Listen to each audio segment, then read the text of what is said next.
Yeah, I'll attempt to speak slowly. This is work that I did with Norm Walsh, and the second title is the origin of this, which is that we had a meeting in Sapporo at the TPAC meeting, and it was just Norm and I in a room, kind of unofficially, with head in hands, wondering what we're going to do about XProc, consoling ourselves with ramen and Sapporo beer.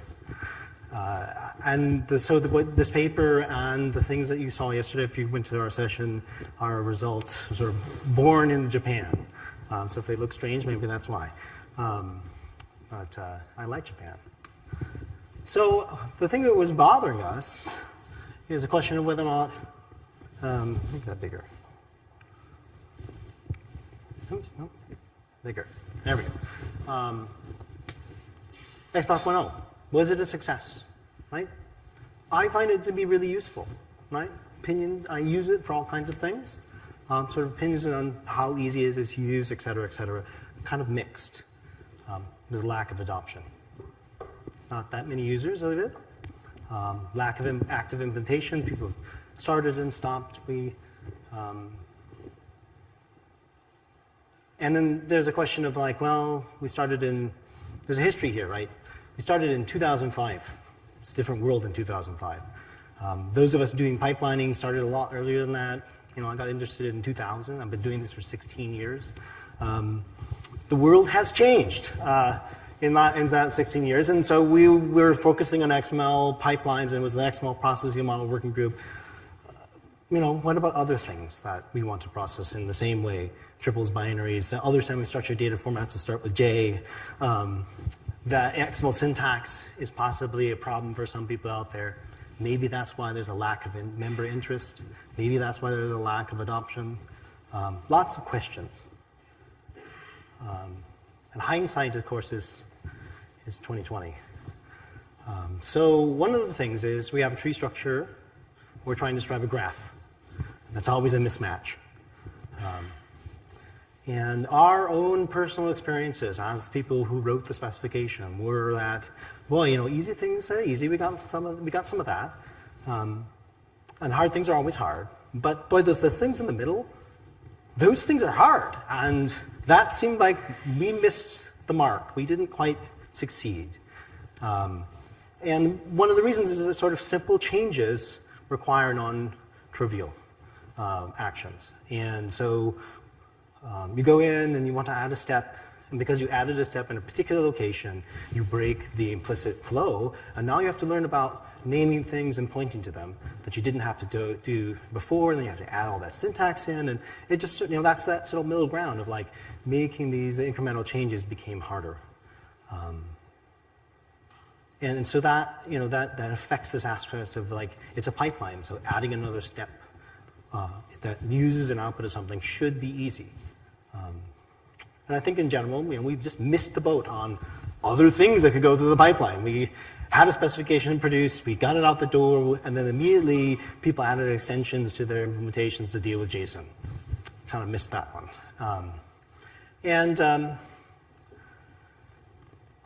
Something that I sort of thought hard about and realized that one of the things that we really focused on was steps. Everything's a step. You read the specification, if you can read the specification, everything's a step. Right? Pipelines are steps, and we have compound steps, and we have atomic steps, and everything's a step, and we talked about steps and the syntax for steps and what have you. And what we missed was it's a pipeline, and things flow through it, and we're not talking about the connections and what flows through the pipeline. So, my opinion, we reversed the model, and that's possibly why it's harder than it should be.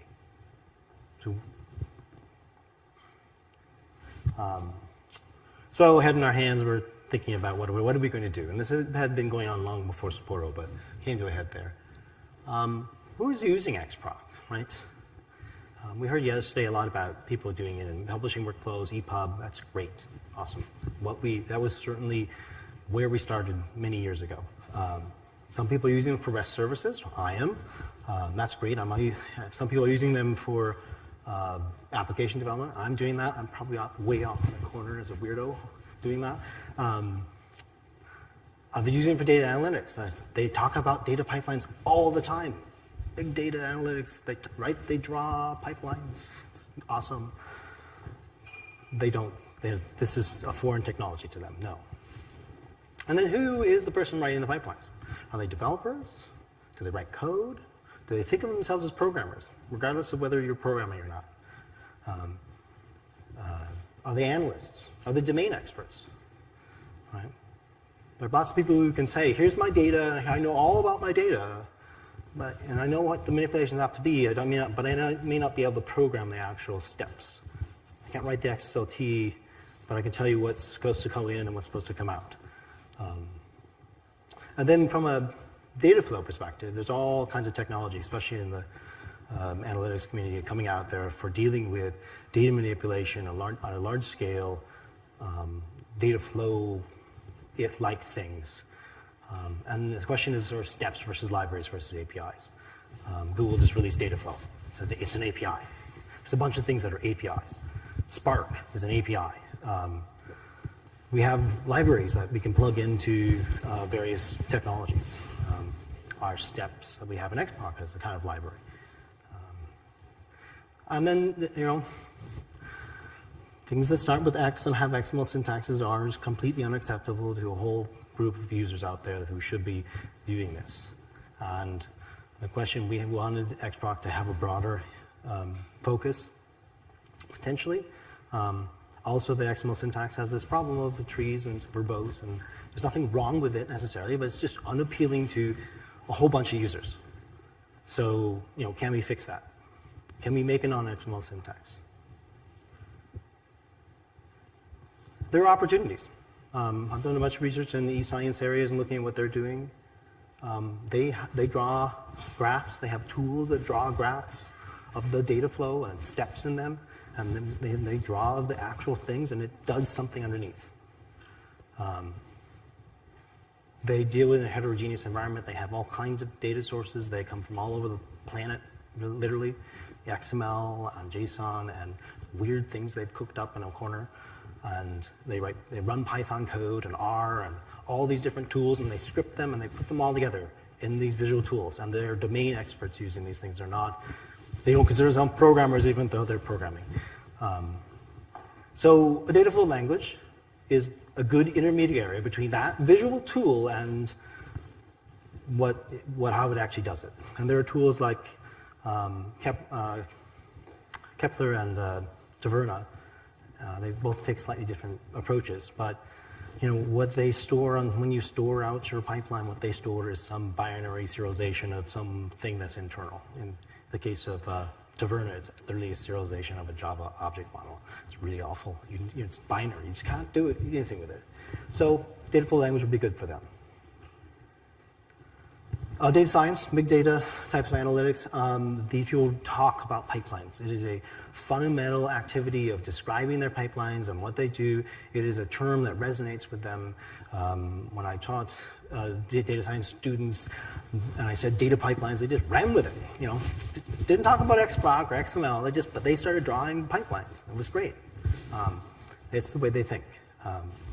So there's a lot of tools and technologies focused on the general idea of data flows, but there are very few data flow languages. But there are ones like Pig. It's a great example of something that's a data flow language specifically focused on generating and manipulating tuples as if there's like a relational database. It's a neat little language. It's very popular. It's a testament to the concept of data flow programming being useful.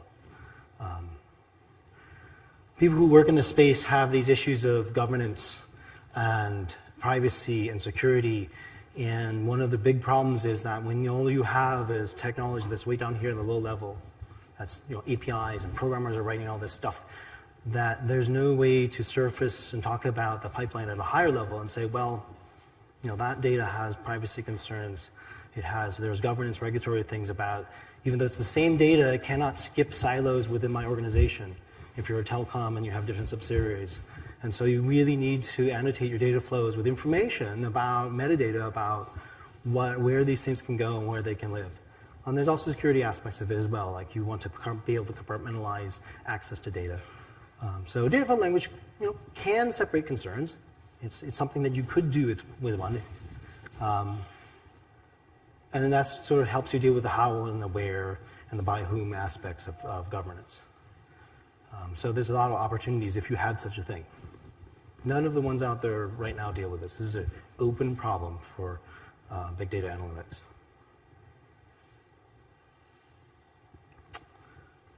So what is data flow programming, right? Throwing this thing out there. It's got a long heritage. Talking about it. XProc 1 is a data flow programming language of sorts. The geeky definition is you have a graph. And what flows on the edges of the graph is your data. And the nodes in your graph are operations that act on that data. And things happen as a consequence of data flowing, right? The presence of data in the most purest sense of this kind of a thing. The presence of data causes something to happen. That may or may not be a practical interpretation, but that's the sort of pure model of it. So XProc 1 is considered a data flow programming language. XML flows through the pipelines, outputs to inputs, steps perform operations. And even though we have this step focus, that's just a design center question of it's still behind the scenes, there's a graph.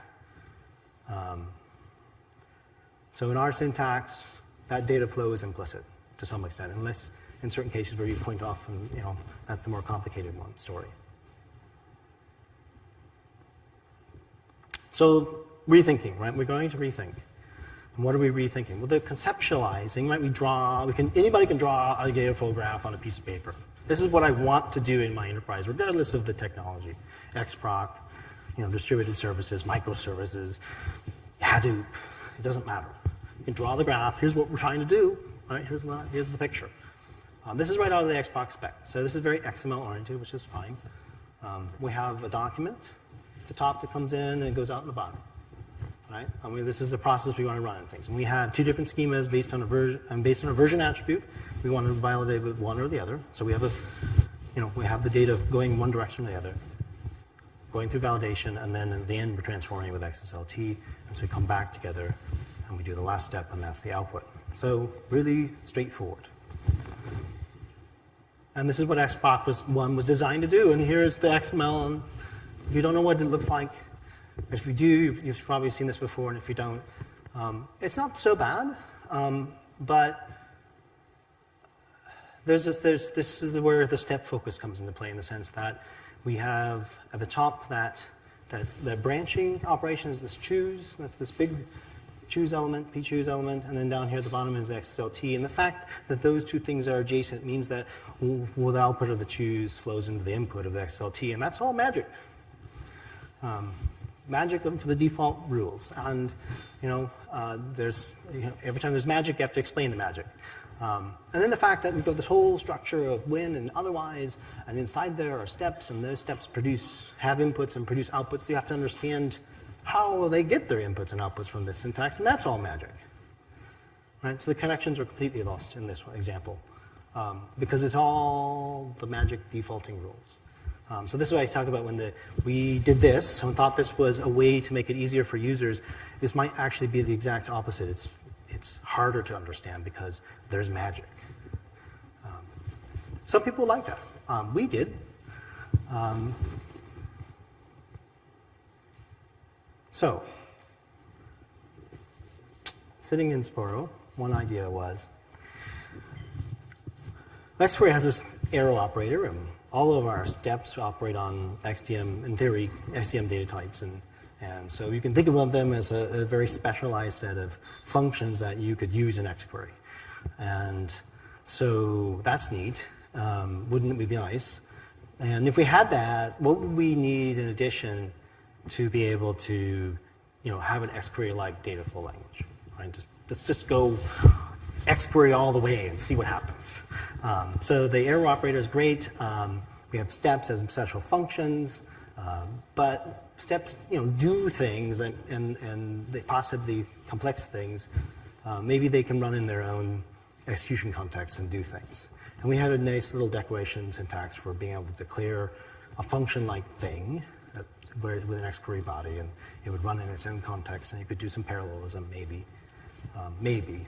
And so the data flow is being subjugated to the control of the X-query processor, right? The X-query processor does its thing, and if it can do parallelism, then you get parallelism. And if not, well, tough for you. And I have to say, I had this moment in the middle of the night in Sapporo where I woke up and I was, I'm jet lagged. And it's getting my favorite time. It seems to be 4:30 in the morning. And I'm laying there and I'm thinking about XProc. And I'm really going like, why would you do this? Like, why would we do this we have a data flow language and we're going to get rid of all this stuff, and why would we do this? And that just kept me up all night long. And really sent me on this sort of mission to be like, no, we have to save. If this is what people are thinking about, I have to save data flow in XProc, and we have to do something about that because XProc is about data flows, and we want data flows, we need them. And it really had me rethinking lots of reasons why is it that I've been doing this for so long. So that got kicked off the island. And I went back to first principles here for myself and this paper. So one goal here is that we treat steps as a black box. They have a signature, they have inputs, they have outputs, maybe parameters. They have this distinct signature that we can use, and that's great because if we have a distinct signature, we can map it to domain languages. And here's my Python code that looks just like that step, and here's my JavaScript that looks just like that step, and here's my XQuery that looks like that step. So that's good for places that don't use XQuery, that do use other languages. The connections are important, right? We missed that. You can write down the connections, but they're inside something else. No, the connections need to be right there at the surface. They produce artifacts, and you need to be able to say, right here, that thing, there's this stuff going across there, and that's the point where you can inspect and understand, and that's the point for insertion. That is the point, the context of that step, that invocation, that arrow that goes between them and your graph, that's where you can put new things. That's where that's their point of modification, and that needs to be easy.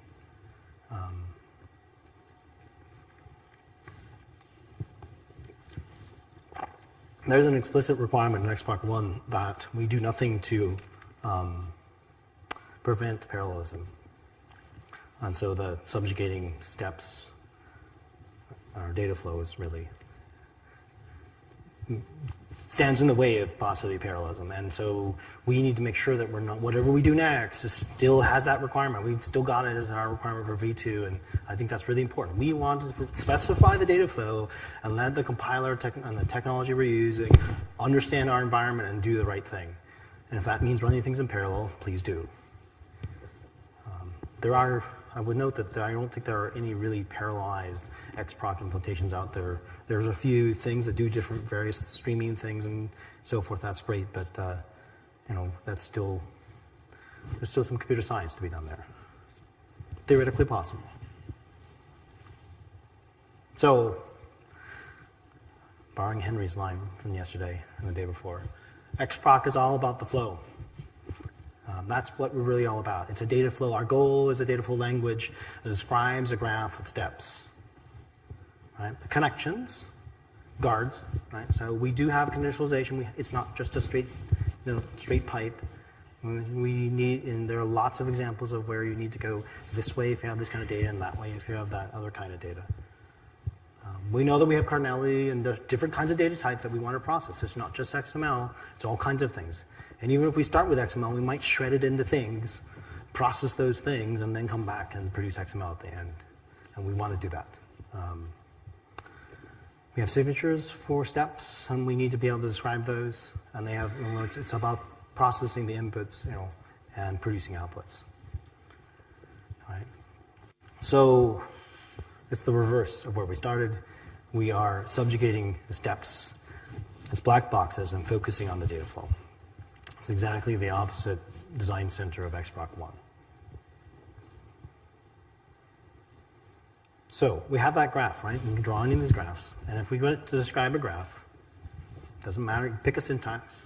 For the most part, it's a graph cutting exercise. We can write in any, rectangular text format, XML, it doesn't really matter. You have this problem of things point to other things. And so you need to cut the graph into pieces that you can describe with your syntax.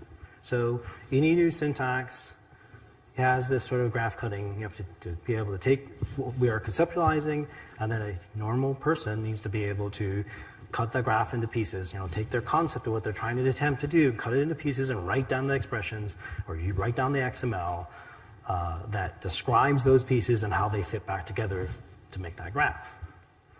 So a new concept was saying, well, the things that people really, really understand, like that's really easy to specify is a straight through chain of things, right?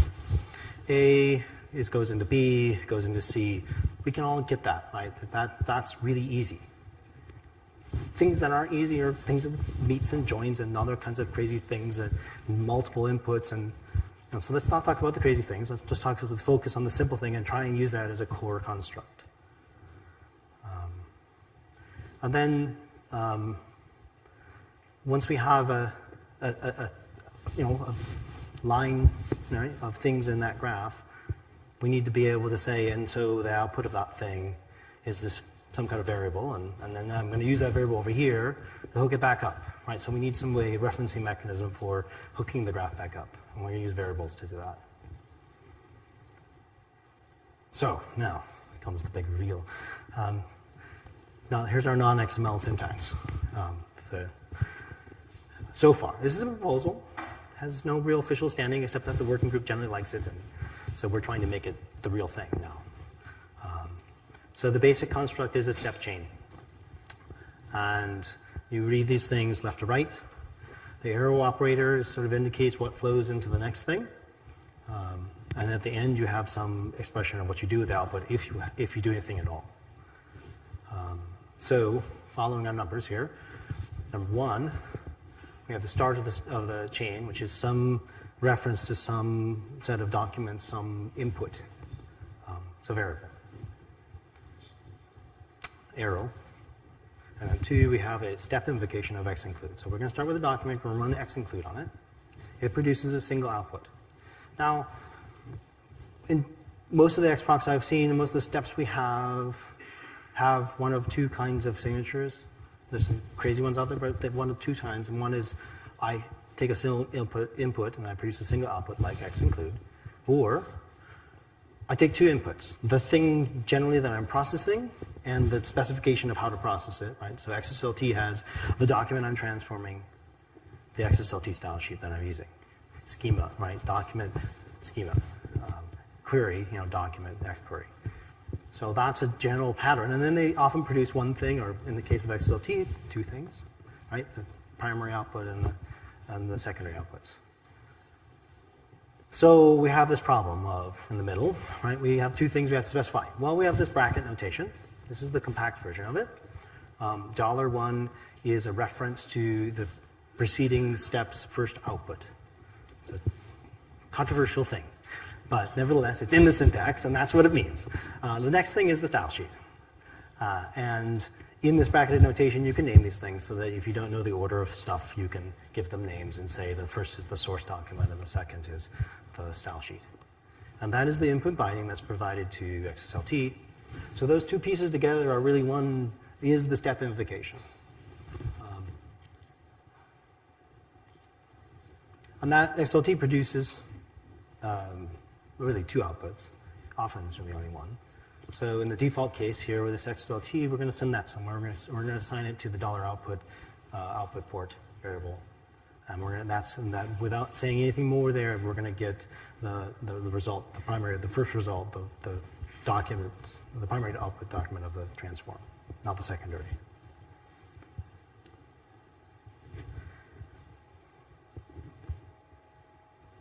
So that first example, that was a big old XSLT, XProc, turns into this. It's so there's a proposal for this. A whole bunch of, I'm not going to go through it all, but I do want to step through this as just to give you a flavor of what it looks like. So it's more compact. My opinion, it's more readable.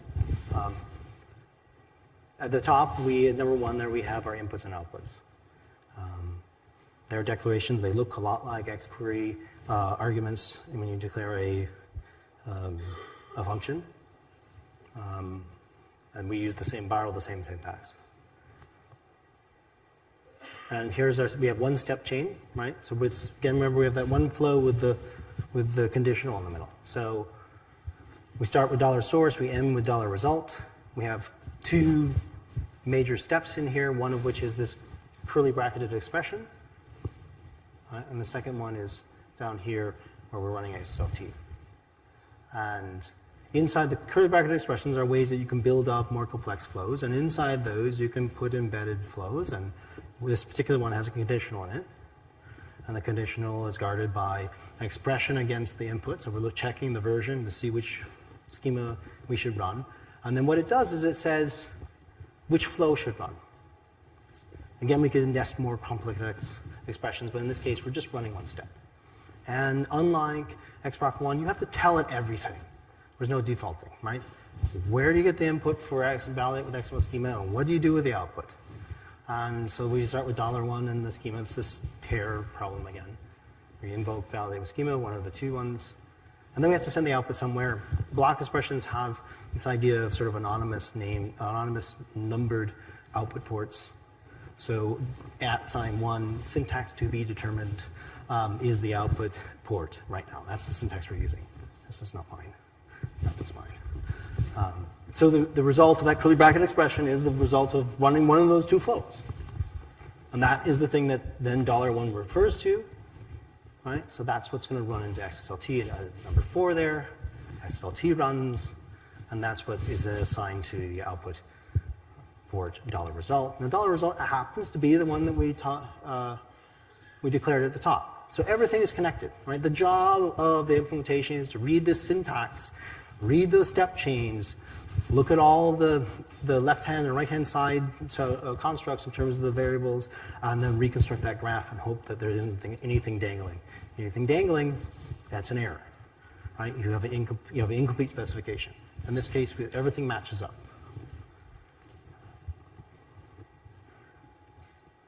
But you can do other things. Just totally geeking out on this idea. Things that are possibly not going to be in XProc 2, but they were definitely in the proposal. Projections. I'm pretty much the only person who likes these things, it looks like. But basically, take an input port, put a path expression on them, turn that input port, that document, into a sequence of section elements, so projections. Same construct here in terms of I now have a sequence of section elements. I can do iteration of them using the same bang operator that X-Square uses.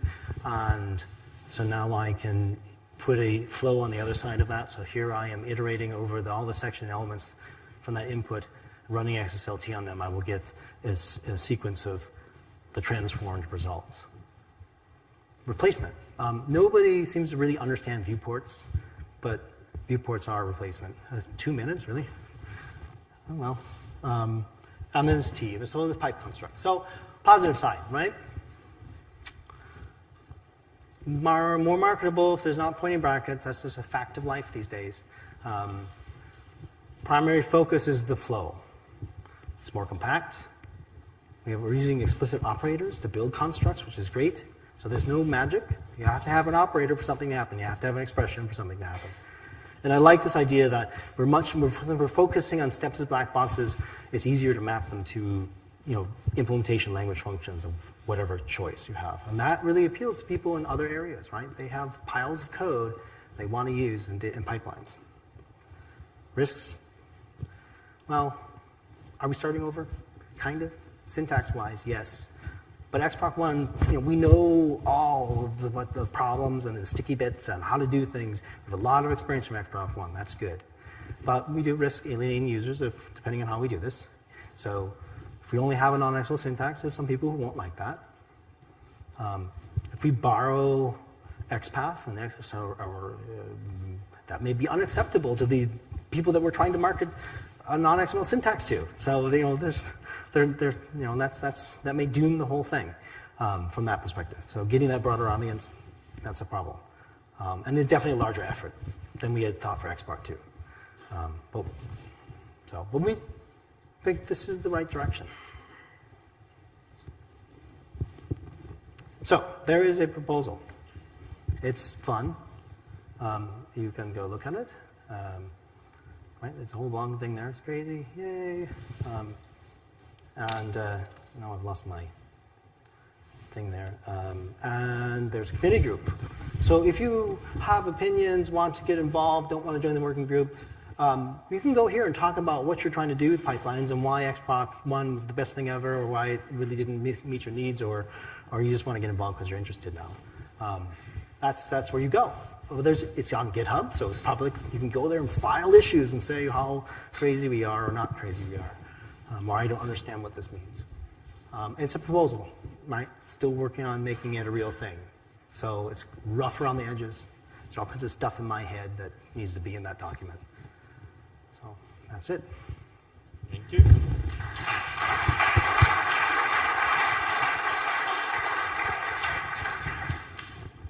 We still have 1 minute. Yeah, 1 minute. It's an urgent question. You're ready to go to lunch, right? Josh B. now, Oxygen XML. If non-XML syntax is seen as a problem, why don't you think about maybe providing like Relax and G, both flavors and the syntax that, can be converted from XML to compact and compact to XML without any loss? Right now, there are 4 members on the working group. So if you want that to happen, at least come here and join this community group and help us, because there's not enough persons in the working group to make that happen. And we've had people commit to that they were going to do it, so please go and do that, and then we'll have an XML syntax. We just need more people. I think that's a good idea. I think we can do a good job of that, but we need more people to do that. So.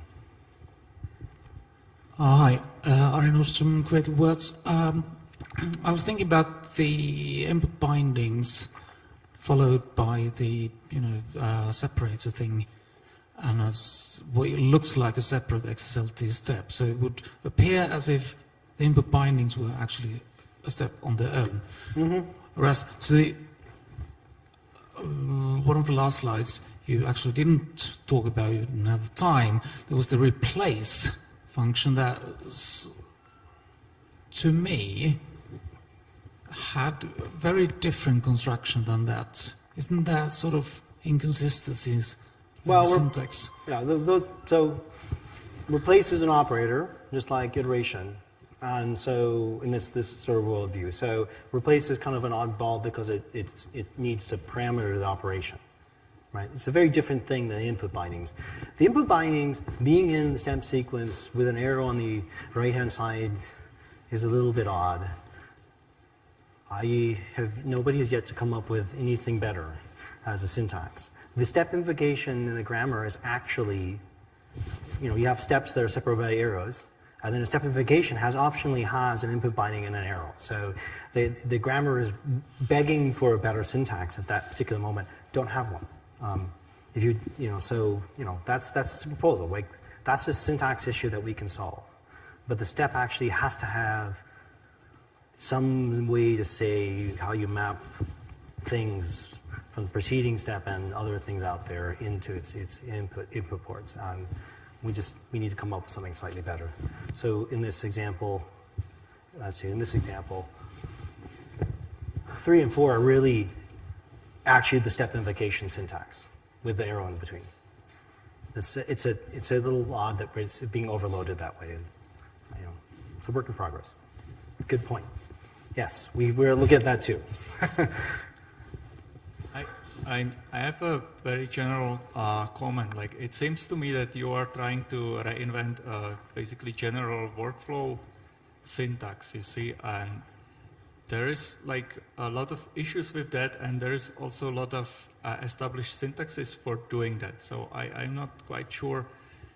And well, you said that the XProc 1, that the underlying limitation is 3 for a graph, which is obviously like not enough, right? So you are trying to introduce parallelism here with this syntax. But there is like a lot more issues than just parallelism with handling like general workflow.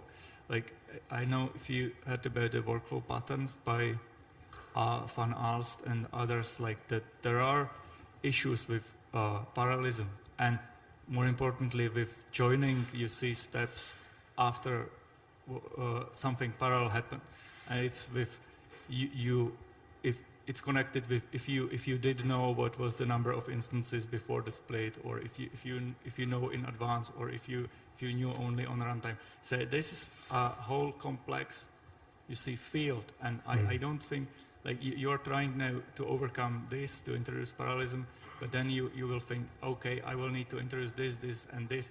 It has all the hallmarks of reinventing a workflow engine to me. Sure.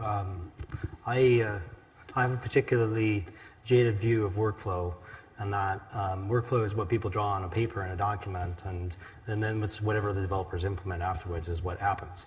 So, and then on the other hand, data pipelining has been, and that kind of thing has been around for a long time. People often use that for some aspects of what people call workflow. So, but I hear you. Yes, there's all kinds of issues there, but to the point, XProc 1 has parallelism. You can do parallel stuff. It's just the syntax makes it less apparent, I think. And so there's that. We're trying to make the graph more apparent so it's easier for people to write that. Whether somebody can take this and write a data flow, write a data flow that then is blown out into a distributed process is yet to be proven, right? That is certainly an area of research that I'm interested in. Because it helps with that governance problem for data analytics, where, especially, and then it also helps with the security problem, where there's a particular piece of information, resource of information that has all kinds of things attached to it that you, in an enterprise, need to do. So your data hub puts it over in a corner, and you have to have SAML assertions and certificates and things to talk to it. And so you want to write the data flow as if it's just a step. And then when you deploy the data flow, you know that particular step needs a whole bunch of more configuration information. And then when it's deployed in the enterprise, the IT administrators take it and they say, okay, so talk to that. It's actually a remote service. It lives over here, and here's the certificates and all that stuff. And that way you don't expose your database in ways that, because that's the only way you can technically make it work. So that resonates with people who have this problem. But the devil's in the details when it comes to that. It's non-trivial, you're right. Okay. So it seems like there is food for thought. And can you show again the community group that you can? Oh. Yes. Oh, okay.